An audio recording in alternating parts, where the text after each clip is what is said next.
Hi, everybody. Hi. Welcome to Cutting the Crap with Shap. So I'm here with my dear friend, Mrs. Anna Cruz. Um, this is going to be one of those podcasts. First of all, we've never done when we've been sitting next to somebody, but this is the first one, and I think, I don't think you're going to love it. You're going to love it. You're going to walk away, just being so inspired and feeling better about who you are, learning a lot of things. So before I introduce Anna, let me give you a little backstory. So we've been working together for, um, yeah, I guess 25 years, or at least 25 years. Yes. Uh, we've been cafeteria manager or No, I've been a catering manager catering manager. What else? for 18 years here at the William Tennant. I started at Stackpole actually in 2000, but Stackpole doesn't exist anymore. And then I went into Klinger for a few years, had a really good experience at Klinger. And then I came here and they made me a catering manager. So I've been dealing with a lot of teachers and doing all parties and things. A party girl. and and just doing an unbelievable job at that, not surprisingly. So that's kind of how we met, and we kind of share very similar values, belief systems, which we'll talk about a little bit. But I really believe that you're going to love the conversation we have. It's not going to be scripted. We're just going to talk to each other. And of course, as always, please subscribe to the channel. That's how it grows. Um, there's an algorithm that we always want to kind of build. So please just subscribe to the channel, pass it along to other people, make sure you like it, share it, do all those things. I'd really appreciate that. And with that out of the way, Anna, how you doing? I'm doing well. How about yourself? I'm doing well. A little bit nervous, but And yes, and I talked to Anna about that. nervous. Don't be nervous, you'll be fine. So tell us a little bit about yourself. So I came to the United States when I was three. I came from Portugal. My parents came under a work contract back then in the 60s. As I grew up, we then moved to Jersey. I am a Jersey girl. Hey, Jersey. I was raised there until I met my husband. I got married, came back to Philly.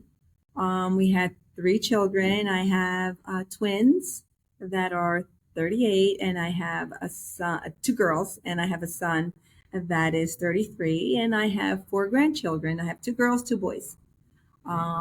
And they are my life, and I live for them, and they make me very happy. And I know Anna's kids. They're great kids, which again, not really surprising. Yeah, one works here at the high school with us. And an amazing teacher. Yes. Ama- How about you, Shap? I mean, tell me about a little bit about like your growing up. Well, I'm an only child. Me too. Yep. Me too. Oh my, really? I am. Oh my God, I didn't realize that. I am. So only child. Grew up in Philadelphia, and then moved to a suburb of Philadelphia called Abington. Went to high school. Went to Penn State. Almost failed out of Penn State. Oh, why is that? That's the question. Well, because I was lazy and more interested in doing nothing than doing something.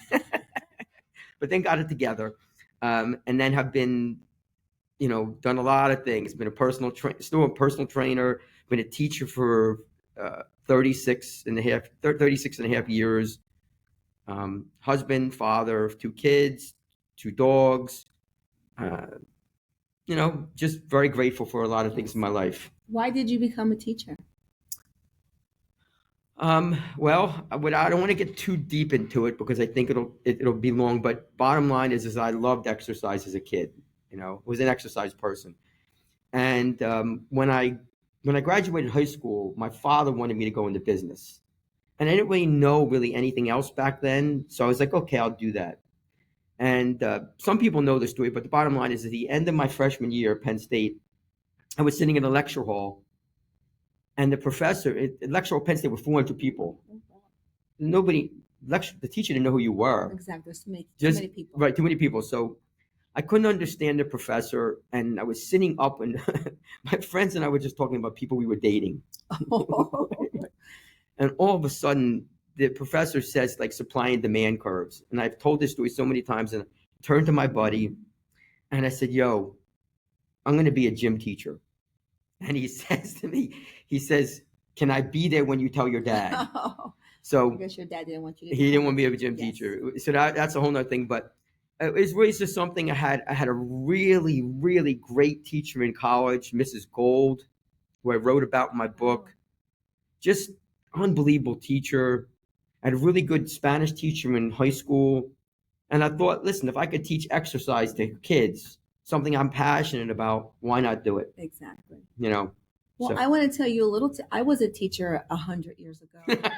100 years ago. Not 100 years. I went to Burlington County College. I went to high school in Riverside High. I have my associates in elementary ed. And I worked for 2 years down in Cowell Hill, down in Center City, for a little school that took care of children that came from broken homes, alcoholic parents, drug abusive parents. And I was there until I became pregnant with my twins. And then there goes the career of teaching for me. Wow. I you know what's crazy too? I mean, okay, I'm gonna ask Anna a question, and I after she answers it, I'm going to respond. Were you a great teacher? I enjoyed being with the children. Right, so she didn't answer it. So she didn't answer the question. Yes, I did. I did enjoy being a teacher. And I didn't ask you that. I said, were you a great teacher? Was I? I hope I was. I see, she didn't answer it again. It's because she's so humble. No. I'm going to answer it. 100% had to be an unbelievable teacher. Unbelievable. No doubt about it. It was a wonderful experience. Yes, it was. Of course. Yes. So this is the first kind of question. So I myself am a positive guy. Yes, you are. I am. Totally. Yep. But compared to Anna, I am like the Grinch. No, you're not. Okay. I'm like the Grinch. I'm like the Grinch. He's awesome. Okay. Thank you. How do you stay positive? I guess I don't want to. Nobody's positive all the time, but how do you stay positive most of the time? What do you attribute that to? I think the way that I was brought up, I had very loving parents. I think I have a good husband who's very loving as well. I have my children are healthy. They're happy. My grandchildren are healthy and happy. And I think those are the little things in my life that make me happy. As long as the people around me are happy, then I'm a happy person. Mm-hmm. And how about you? What makes you so positive? You are the man. Thank you. I would say for me, it's maybe not so much the stuff that you talked about. It's more about losing my parents at a young age. Like I lost my mom at 28. I lost my dad at 31, I believe, 30 or 31. And those aren't positive things, but they give you a lot of perspective. You grow up. Yeah, you grow up. You learn a lot. You learn a lot about like what's really important. And for me, even though I've always been a positive guy, even when I was young, I think when I lost both of my parents, that experience was so eye-opening that it gives you perspective of things like the things that you worry about. Right. They're generally meaningless. Well, I lost my mom. I was 25. My mom was very young. Mm-hmm. She died of colon cancer at 58 years old. I had just had my twins. So I was really lost without her. She was my best friend. She was my mom. She was my confidant. She was a person that I talked to because I have no brothers and sisters. So she was it. I lived in this little bubble. And when she passed, I was very lost in this world. I really was. It was very hard. I had to find myself and raise my twins by myself with my husband. And I also have my dad to also help go through the loss as well. So I had to grow up very fast. Even though I always, I don't want to grow up. I'm a Toys R Us kid, that It's true. you have to kind of grow up a little bit. So, and I think that I started to value life more because of the loss in my life.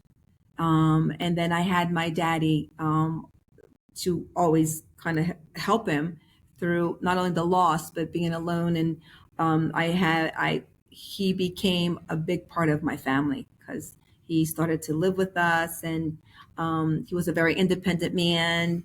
And so with all that, and I understand the loss, like you Yep. say, and when you are an only child, our parents, they're the world to us, Yep. because we don't have anybody else, so that, I think, for me, made me grow up. And as I was growing up and figuring out how to raise my twins on my own, I think I believe in God a lot. And I think with prayer and the guidance, I think I managed. I think that's how we all, even with my cancer, um, I, my religion, my prayers, cried a lot. I cried a lot and prayed a lot because it was the most difficult time in my life. But I think that I value life a little more because I don't sweat dramas stuff. I don't sweat that anymore. I think life is way too short to be dwelling on things like that. I think that's so true. Like the small stuff.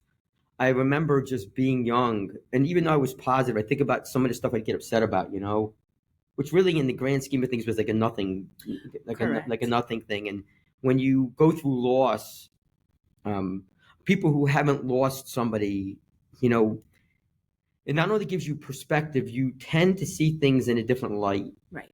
And you never want to lose somebody that you're close with. I mean, obviously, anybody who has parents or kids, you feel blessed that you have them. Absolutely. And I am obviously blessed for my family. Always. Always feel that way. But I also think, besides those things, I'm a very low stress person. Right. I'm not really a high stress person, and a lot of that goes back to my own wellness, like of just I want to live a long life. I want to be healthy, Right. and I really believe, just through studying myself and reading and just being who I am, that stress is a killer.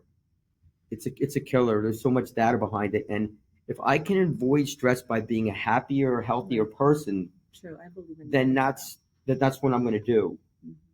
And it doesn't mean, that either one of us never get upset. That's just Oh obviously. no, because that's the way life is. We will get upset in life, and a lot of things come our way that sometimes we're not expecting, but you learn how to work through them. And I believe in talking. I'm a talker.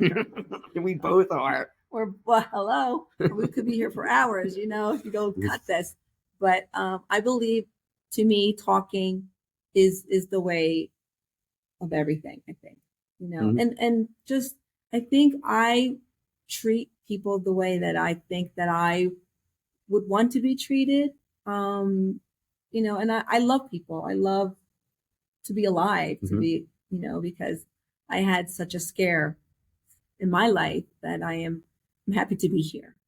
And I think people that know Anna, she's always very like upbeat and happy and welcoming, and I think that's something that is a skill. I learn from the best. You. Well, yeah, I mean, and we both, I always believe that you call a spade a spade.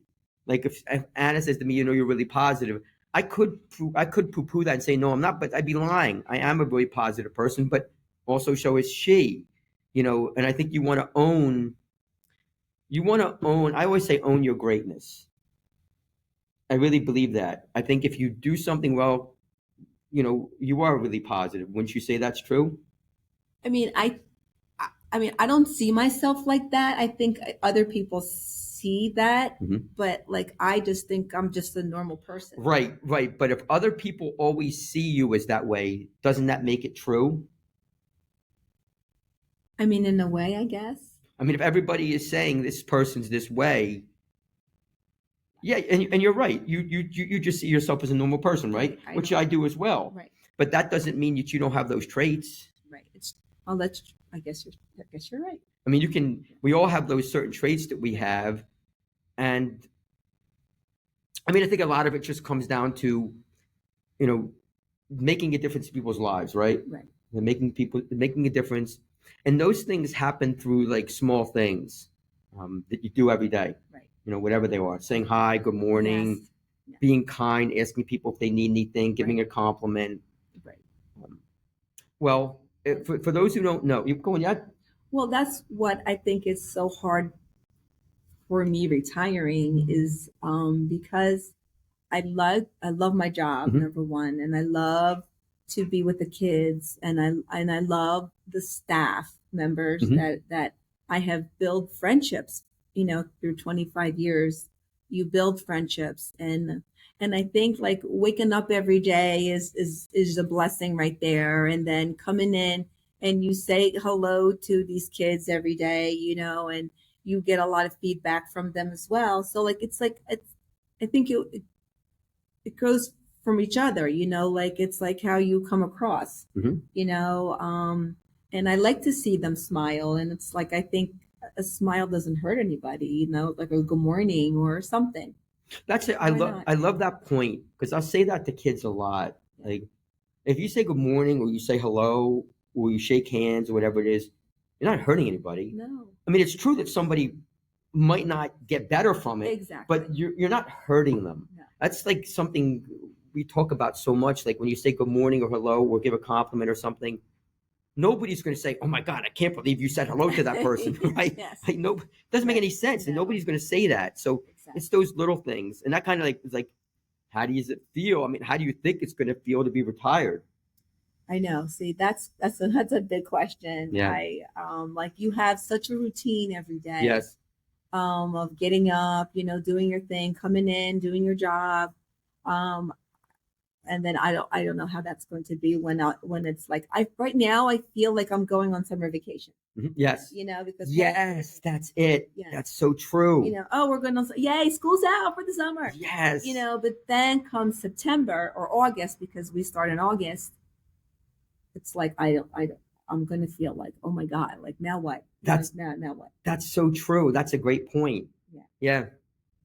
It's like, I mean, I don't know. I'm sure that I'm gonna still, I'm gonna try to do like my routine, Yep. my shower, get dressed, put on my makeup, and I don't know. Right. I don't Right. know.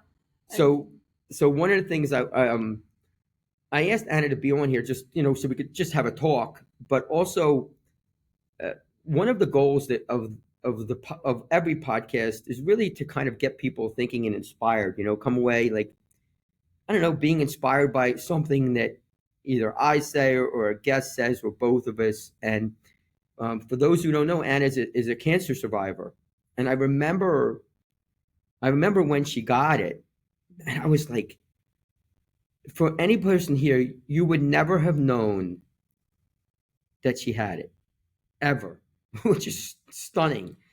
Like you would never know it because just her. And I'll also say this: I'm not really a religious person. It's just not me. I would say that my faith is strong, Right. but I'm not really religious.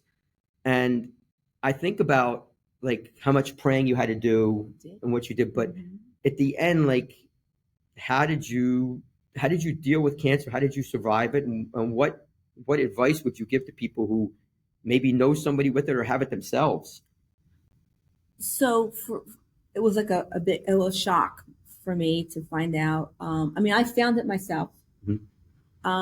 I one day was lying in bed and I had an itch on the area where it was. My daughter-in-law was a nurse, and at the time they weren't married yet. And I had asked her name is Ashley. I said, Ashley, I had an itch on my breast, and I found looks like like a cherry pit.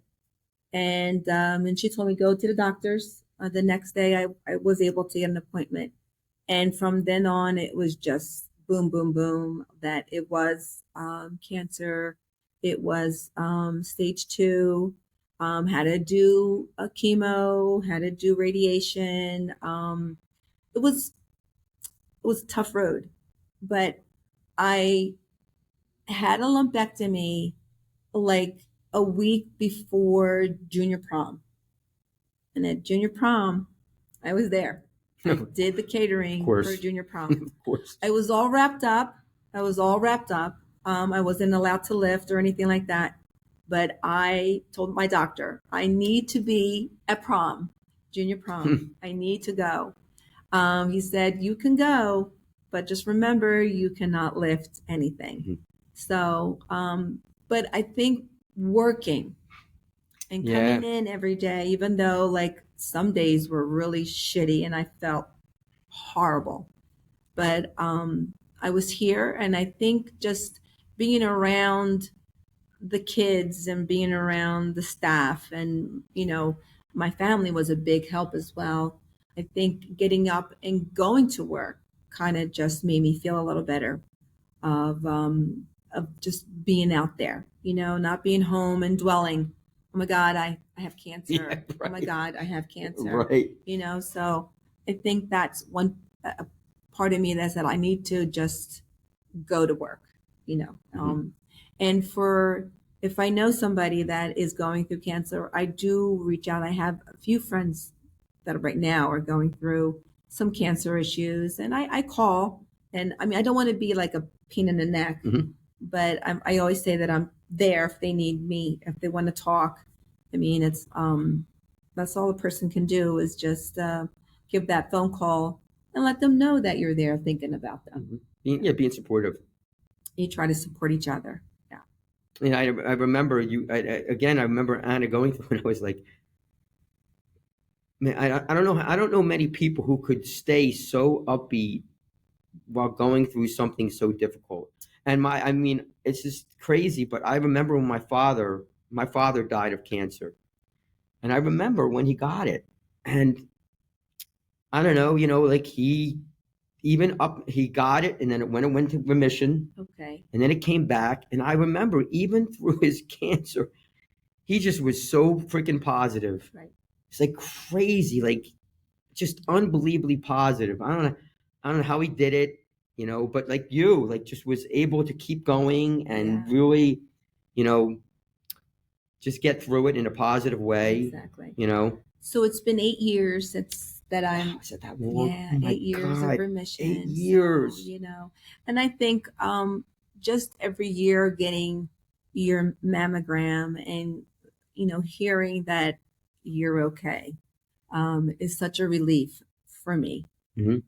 Because like I go in and I'm not gonna lie, I'm nervous. Of course. But just the relief of them saying, "Hey, got another year, hopefully." So. So when you think about that, like you think about having cancer, it kind of gets to my question of you as you're going through it, what things in your life do you really treasure? Like, because when you have something like that, you are thinking deeply. I mean, when my father got sick, and when my mother first and my father, it made me really think about like, what do I really treasure? Like, it sure as heck isn't half of the stuff that I think about. Exactly. You treasure your family. You treasure your spouse. You treasure your children, your grandchildren. You treasure that any little memory of things that happen with your grandchildren are like precious, because like in you precious and you value your life. Like I'm thankful for my life, because I had a second chance. I feel like I had a second chance at life, because when you go through, I think any sickness, cancer or any other sickness, like you feel like you're like under a rock and you just want it to go away. And when you reach that point that I can see a light at the end of the tunnel, then there's a relief. And there's a thankfulness of being alive. Yeah. I mean, I Have you gone through anything, any experiences like this in your life? I think, I mean, it's crazy because I think about it like, so I'll be 60 in July. Thank you. And I think about like being blessed, right? Yes, I've never had a serious health ailment that's fantastic. ever. I've That never is really good. had anything serious. Um, but like I said, I'll go back to, just losing my parents Parents. and losing some other close relatives, but just, seeing what struggles they went through Yeah. and trying to be there for them. I've had some of my closest friends have lost parents and seeing what that's been like. But again, I feel blessed that I myself have not really had those health Right. issues. And I tell you, this is for everybody. Like, don't take your health for granted. Exactly. Like, really don't do that. Because I don't want to be dramatic. First of all, I'm not really dramatic, but I would say that take care of yourself. Yes. Like I don't want to get onto a whole thing about being healthy because that's really like a Shap thing, and people who know me know that I could be preachy. Don't eat a donut. Right? Don't eat a donut. I love donuts. I don't eat donuts, but um, I think really it's just like when I think back to it, it's just really thinking about losing my parents, being an only child, and not just that, other things in my life too, like losing a job at some Yeah. point, and um, again realizing, and this is something I think is really important. And I don't, even though I do love quotes, I think it goes beyond that. Like when somebody says everything will be okay, I call that bullshit. Well, I think that like when I was going through cancer, I always thought there's there's always people out there that have it a lot worse Yep. than I do. Hmm. Okay, I'm going through this really tough time in my life. And hopefully I can surpass it and beat it, kind of quote. But then you listen to so many other people that have it so much worse than you do, Hmm. and you're thankful. Then you're thankful that with our faith and whatever you believe in or who you believe in, if when you have that strong faith and of praying, I believe in prayer Hmm. a lot. For me, that helped me. That helped me surpass my cancer issue. I would say that I don't know. I mean, I don't know whether this is a fault or a good thing. I'm not really sure. I guess I can be a little harsh. Like I'm very, I don't know, blunt. Okay. You think? A little. I don't. I mean, sometimes it's good, sometimes it's bad. I don't really know, but I can be very blunt about things. Like I'm not a complainer. Like if something's not good, I get better at it. Okay. Well, I tried to to get, fix I it. try, wait, I try to fix it. Like I feel like it's unhealthy for me. I can't Exactly. speak for anybody else. Mhm. I feel it's unhealthy for me to complain about things in my life. Like if I'm not happy about something, then get freaking happy. Right. Now, Or fix it. Fix the situation. right. Or try to fix it. Try. Right. And Try to again, fix it. I know there's gonna be people like, well, it's not that easy. And I'm not saying it's easy. I'm not saying it's easy, but I also think that what's the alternative? Yeah. I think people have struggles in their lives no matter who we are. Mhm. Everybody has issues and problems. And I think if you just do it like one step at a time and talking, like I said again, I'm a Mhm. big believer in talking Yep. and trying to resolve whatever issue that it is. And it might not work for a lot of people. Mhm. Talking could be It could be problem. It could be toxic. Yeah, it could be a problem for some Mhm. people. So I think you have to know who you are to be, if you're a talker or not, or if you're trying a fixer or not. It's like it comes from within you. But that's so true. Because think about like how we're here. Right. We're just talking, right? but that's because we're both talkers. We're talkers. Like if I said to Anna, like if I knew Anna, but she wasn't a talker, it'd be weird doing it, right? Because you'd be like one answer, maybe just one word answer. Right. So maybe so that's good. I don't know. so I think that's something where you got to know who you are. That's just such a great point, because that is true. You do need to know. I have said so many times that I know who I am and I know who I am not. I'm not a fighter. Right. I'm not a fighter. I don't know if I am or not. Yeah, I would say that I'm a lover. Mhm. I'm a lover. I'm not a fighter. I would say that I'm more of a person. Boy, it's so tough.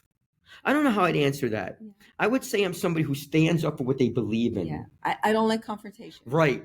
I don't like necessarily like them. I don't like them, but I also am the kind of person that will stand up very strongly for what I believe in and for stand up for others. Right. Okay. I will do that because I believe that for me personally, that's something that I have to do. And again, it's not like these are not good, bad. They're just qualities. You know, I don't know if there's a right or a wrong. I guess my next thing would be, we already talked about your cancer. Other how do you overcome hurdles and struggles? Like what advice would you give to people when you think about that? Well, I like I said again. I have my faith. Mhm. I have faith. I like I enjoy speaking to someone if someone needs my advice on that topic, whatever topic it is.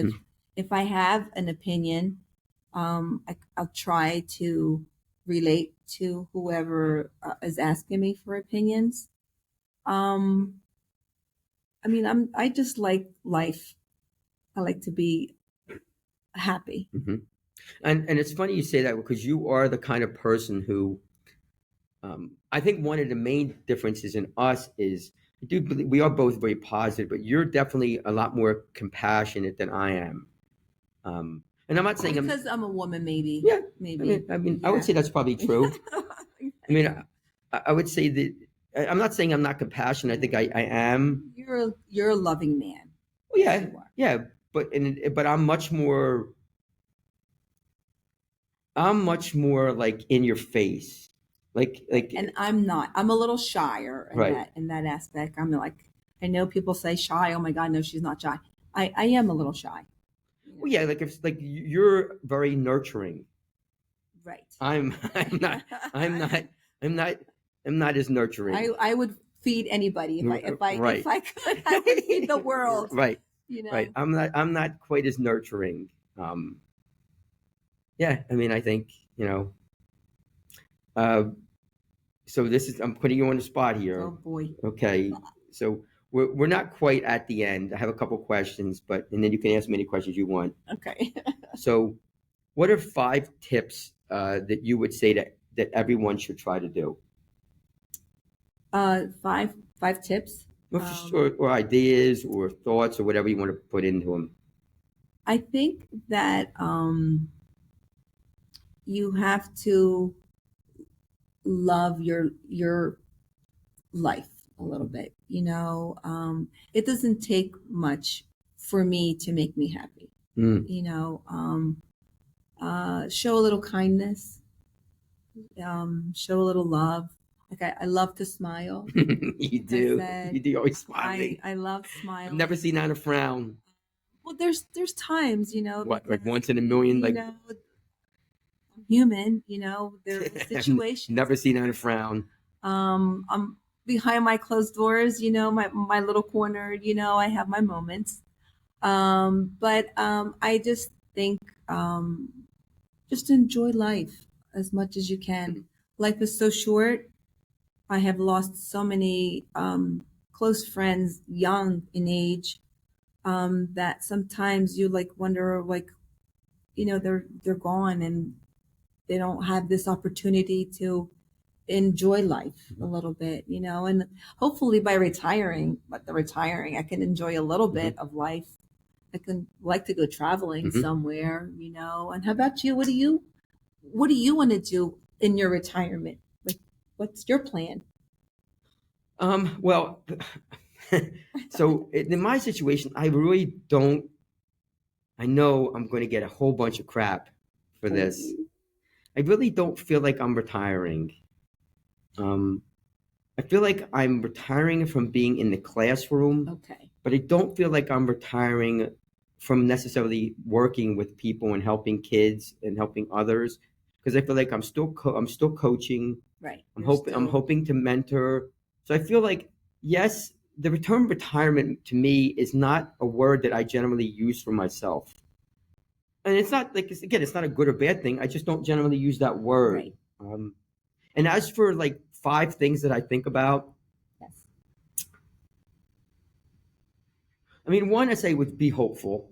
Okay. Be hopeful. It's kind of like the bees. Be hopeful. Be grateful. Um, be healthy. Be happy. Be happy. Yeah. Right. Yeah.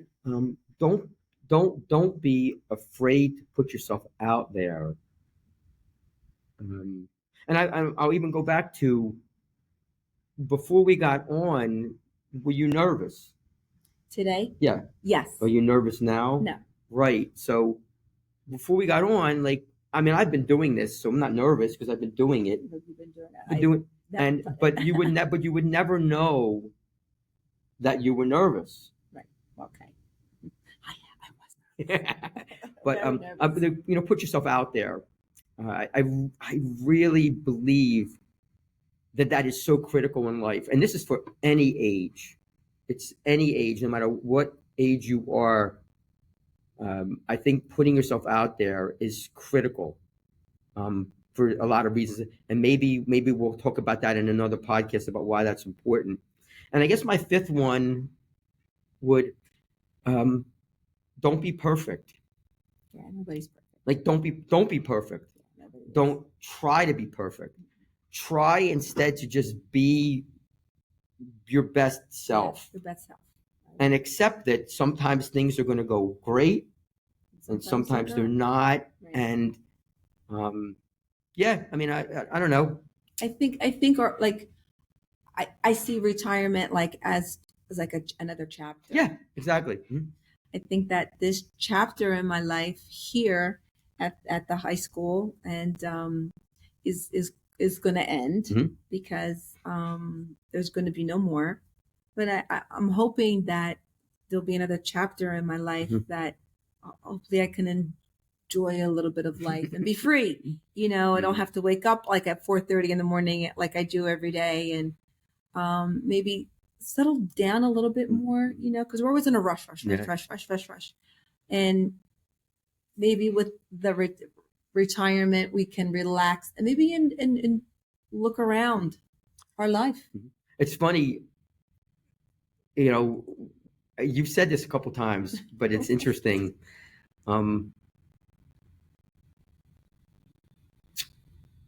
What does being hopeful mean to you? Being hopeful. What do I hope for?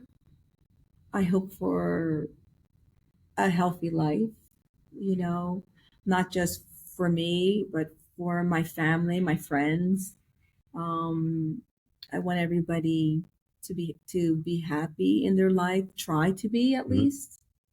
How about you? I mean, It's crazy because I'm not really a hope kind of guy. You don't. You're not a hope. I hope this and I hope that. No. Hope that. No, you're not. No. Oh, I hope this. I am a hope. I hope What this do you think I am?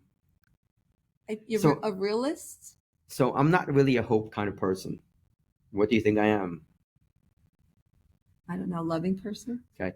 When people say I hope to do this, my response is stop hoping and start doing it. Okay. Like I said, you're more of a doer. I'm much more you're of a doer. When somebody says, well, what do you hope to do? I mean, I could answer it that way. I mean, I could say that I hope to write another book. Oh, okay. I could hope to travel. Yes. But honestly, I'm not hoping. You have to do it. I'm doing it. You're going to do it. I'm going to do it. You're going to travel. I'm going to do those things. and I don't generally put time frames on. I think that's dangerous. Oh yes, because then if you don't make it to that time, you're gonna like freak out. Right. Like it's like if I say I'm going to do this, I try not to put a specific time frame on it because there's just too many hurdles. Right. Like, To to cross, and then you're so right, Anna. It's like if you say, well, I'm going to do X, Y, Z in a month. Right. Sometimes you don't have a month. And this is kind of like for people who don't know SMART goals. A SMART goal is something that's specific, it's measurable, it's attainable, it's realistic and timely. And all of those matter. The one that I kind of think about is when you think about time, it's like somebody says, hey, if you said, Shap, I need to lose 20 pounds. And you said, well, I want to lose 20 pounds in a month. That time frame is horrible. I do. Please. I would say that time frame is not good because it's so unrealistic. So if somebody said to me, when do you want to travel? I would say whenever I can. Okay. Whenever I can. If somebody said, when do you want your book to be done? I would say as soon as it's possible to make it great. Right. Instead of saying like a month or something like that. Because you don't know if you're going to be able to finish it in a month. Yeah. Yeah, there's just too many things. Too many things can happen. What do you want to do for the rest of your life? Like what is something that you want to do? Well, I want to be with my family, yes. Obviously. Mm-hmm. I want to travel. Yes. I would love a house at the beach. Oh, wow. I would love a house at the beach. I love the beach. I want to keep powerlifting and training. Right. But really, beyond those things, I would say that just really be happy. Yeah, that's my and not be grateful. Because both of us, we have so much to be grateful for. Right. Yes, we do. Absolutely. We have a lot to be grateful for. I agree. You don't want to take things for granted as much as you can. Is there kind of a closing message you want to leave people with, or what are you thinking? A closing message? Or closing thought? What do you think? A closing thought. I always, like I said, always respect people. Respect everyone. Love everyone. Like that's the person that I am. Mm-hmm. Is like always treat people, like I said, the way that you always want to be treated yourself. And how about you? What is your closing? My closing message is more about taking a time to just watch this and listen to what Anna had to say. And Shap. Oh yeah, and me, of course. But try to take it in, take some notes, especially what she talked about being hopeful and surviving and how to stay positive. Take some notes. I think that sometimes writing stuff down can be really helpful. Like when somebody says something that resonates with you, I love taking notes. I'm a note taker. Like taking notes. I love taking notes because I think it really helps me to focus. 1, 2, 3, 4. And even though they're just helpful. So my closing message really is to, first of all, I hope that everybody enjoyed this time together. I hope you guys. Fun. Yeah, yes, it was. Hopefully we can do it again. I would love to. Yeah, so hopefully we'll do it again. Hope you got something out of this. Some tidbit or some message that resonated with you that was positive or uplifting. And as I'm writing to the kids, because some of the kids are asking to sign their yearbook, I've been signing, good luck, of course, in their future. But I always be happy, mm-hmm. Try to be happy, smile, or, right. You're beautiful, things like that. I'm gonna be nauseous. I'm gonna be nauseous from the positivity that's coming out. Everybody, listen. Thank you so much. Great. Thank you so much for everything. Yes, thank you. Enjoy. Whatever you have coming your way. the closing words that I have said in most of my podcast is, first of all, I want to thank you. Thank you. It was so wonderful. I had fun. I had fun. Hope it didn't bore nobody, you know. Please. Yes. Everybody, you are awesome. You're awesome. Bye.